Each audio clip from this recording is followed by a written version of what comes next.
ఇదే కదా నీ కథ, ముగింపు లేనిదై సదా సాగదా.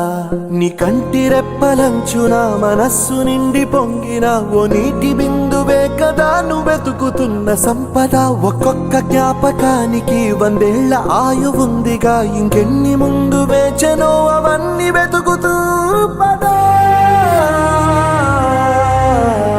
మనుష్యులందు నీ కథ మహర్షిలాగా సాగదా.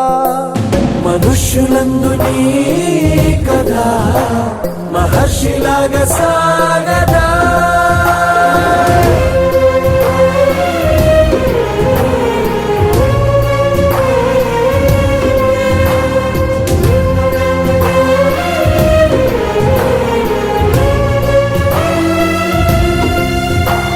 ఇదే కదా